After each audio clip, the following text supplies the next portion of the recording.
In summary, there were 50 capital proposals that were received, and of those 50, they totaled 4,397,564. So that the amount of the capital needs far outstrips our ability to pay. On any reasonable scenario, the town cannot afford in excess of $4.4 million in capital needs. It's just not attainable.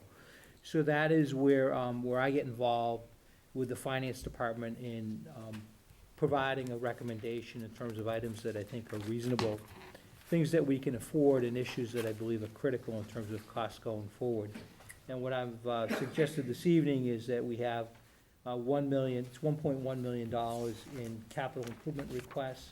They consist of 17 large capital projects and 2 small capital projects. Large capital projects is anything in excess of $10,000. Doesn't seem that large, but that's what our definition for capital is. And again, if we had funded the 50 requests, it's almost $4.4 million. So what I would like to do is, I've shown a couple of debt schedules here. They're just relative, a frame of reference in terms of giving you an idea what borrowing costs would be going forward. And I can go back and revisit those, but what I would like to do is turn to the page which says fiscal 2011 capital improvement plan summary. And it shows that the total requested, or the total recommended, is $1,097,953. There are a couple of things that I looked at in terms of coming up with this number. Number one was to retain a sufficient balance of cash for April town meeting. I think this past April proved that there are needs that come up in the spring that we can't reasonably anticipate.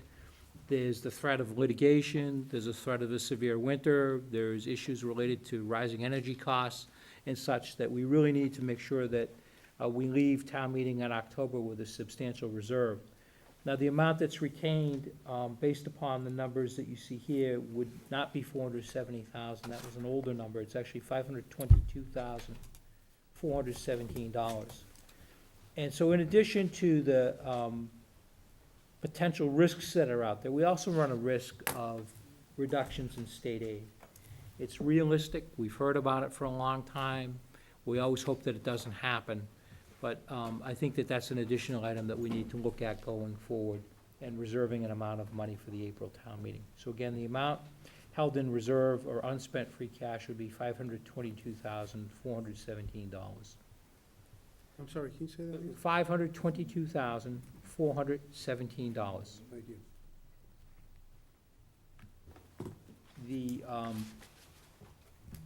The items that are shown here, about $650,000 are funded through free cash. It's the majority of the items. There also are 2 items that we would bond. One is the replacement of the town's ambulance. The second would be the Hillview Capital, and those total $350,000. And then finally, we have other funds. And other funds are using the energy rebate credits that are coming from RMLD, which is a small piece, but it's also reappropriating some of our unused capital money. What the town has done in the past is the town votes capital improvements that come in under budget. Typically, they're for renovations and upgrading of facilities. What I'd like to do is I'd like to clean out all of those borrowings and dedicate those money for the purposes of funding energy improvements. The beauty of that is that those represent a number of different large building projects, and the intent of the energy program is to address a number of different large building projects throughout town. So I think there's a pretty good match between the two. If you don't mind, what I'd like to do is just take an opportunity to go through the projects. I've included the summary sheets for each of the projects that have been submitted by the departments that provide their justification, give you some understanding as to what the costs are and what the priorities were of each of the different departments. I will not go through those items in extreme detail, but just want to input for a second. The first item is the funding for the annual town road project. About 10 years ago, the town began funding town roads, and it was funding a large bond issue. And then what it was paying that bond issue over a period of 10 years. And that process really isn't conducive to an annual ongoing road program, which really should be funded through available funds. So what I'm proposing is making town roads a priority, funding at $250,000. Last year it was funded at $150,000. The prior 2 years, it was funded at $250,000 each. This is money that's controlled by the DPW. It's typically used for non-Chapter 90 eligible road projects.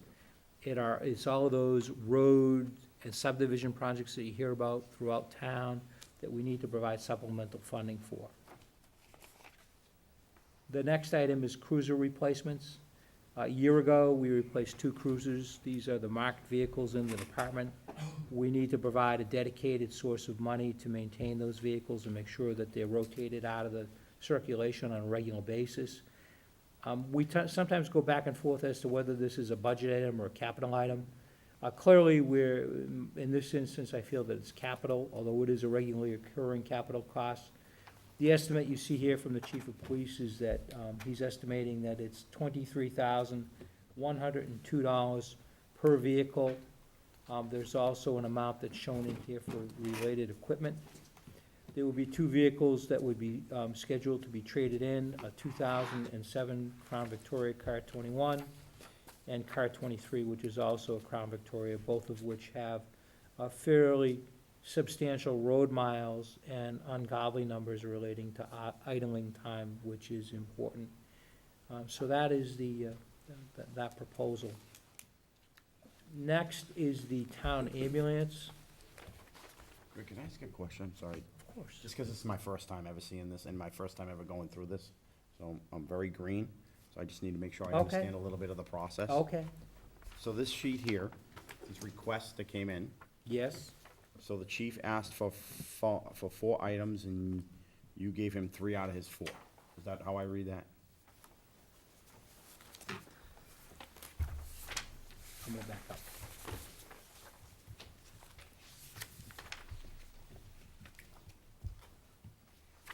That's correct, Okay. that's correct. And so you have, and I notice here you have police department, fire department, parks and recreation, and so on and so forth. Right. So how did you narrow down? Oh, how do I narrow it down? We sit down and we meet with the department heads and we find out what the department's priority is. What's critical, what funding is necessary, what items can be deferred. So it's a discussion, Who's we? I'm sorry. the finance director and myself. Okay. Yep. So we sit down, what I do is that if you look at the sheets, you'll see that the sheets include a different priority number on them. Some are As, some are letters, some are different codes that are shown here in terms of priorities and priorities. And so the process of narrowing it down is a discussion that takes place between the department head and the administration. Understand that some of the requests that have come up have been items that have appeared on the list a number of times and not been funded. So those items, as monies become available, work their way up to the top of the list. Any other questions about the process?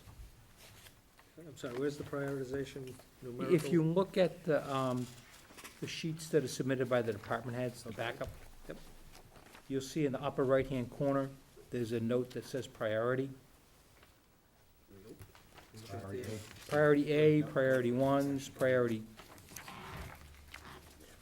ones, Okay. priorities. Okay, well, there is no one there.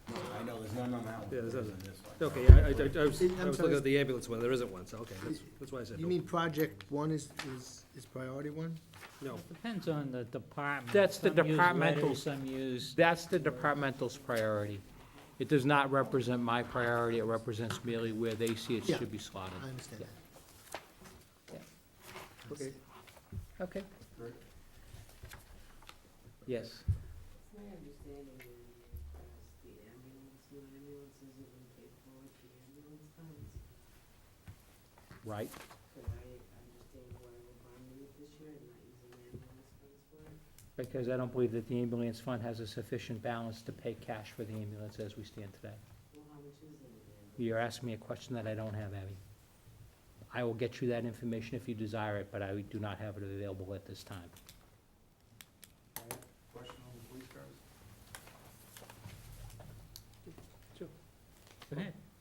On the cruises, right, you mentioned that this, I think you said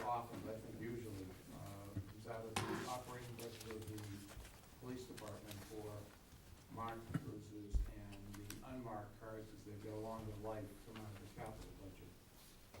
We're essentially increasing the operating budget of the police department by nearly $58,000 by doing this.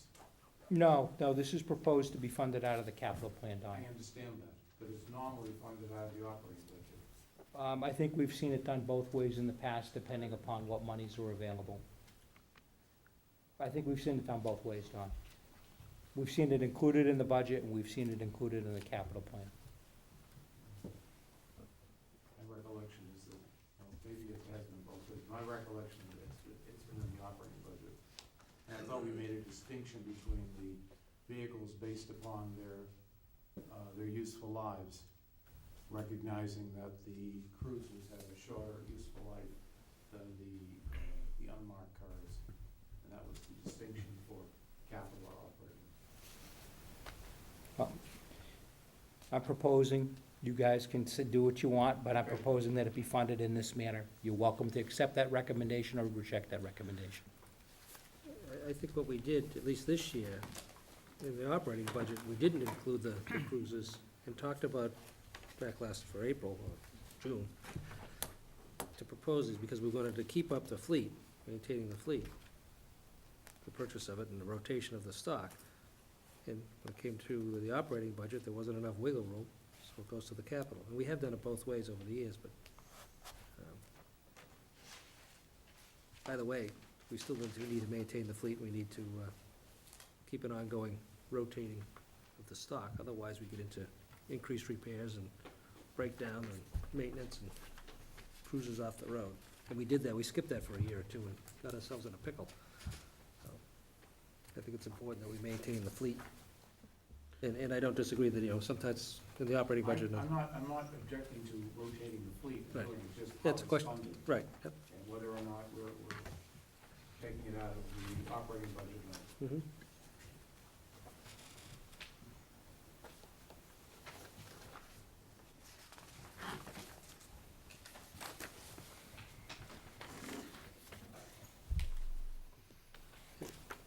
Steve, so we talking about ambulance again? We're talking about the ambulance. I was asked whether there's sufficient funds in the ambulance account. I would suggest that there's not sufficient monies in the ambulance account, that it should be bonded, that the bond proceeds should be paid from what's available in the ambulance fund.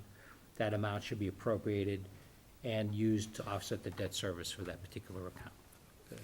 It's just a question of how long are we gonna bond it for? That would be my, which we can, You would Rotating typically the do it ambulance over a every year. 4 years. what's that? Probably over a 5-year period is what we would bond it for. Shortest duration as we possibly can. Shortest duration? Yeah, Which would be, could be less. well, we could do it for 5, because it typically represents what the useful life of the equipment is. But in the meantime, I would like to see us to be able to pay for this on a cash basis. Well, we can't do it right now. I mean, obviously, with the change in the fee structure and everything else, maybe we'll be generating some additional funds. Well, yeah, another way to look at it is, obviously, the ambulance fees, I mean, the fees are supposed to be paying for the replacement of the ambulance, right? So, I guess my one concern is that this ambulance that we're replacing is 4 years old. Do I have that right? No, No? nope. This would be the second line one. The front line one would become the backup. No, I'm Yeah. talking about the front line one that we have right now is 4 years old. 4 years old. This will replace this The Rescue 8-year-old, 2, which is 8 years old, right. I believe. That's exactly what it would do, and then they would just rotate. Yeah, no, Rescue 1 would be bumped down. I understand that, but we're buying an ambulance every 4 years, correct? Right. That's I right. mean, that's what it looks like. So we don't want to bond it for 5. No, right, exactly. Right. No. Right. That was the point I didn't make clear. Did we bond, we didn't bond the, one 4 years ago, did we? I don't believe so. I think we paid cash for it. don't know, Abby, I don't remember. I don't know that question, Abby. Yeah, I don't think So- we did. You're gonna get an answer to where we stand I with believe that.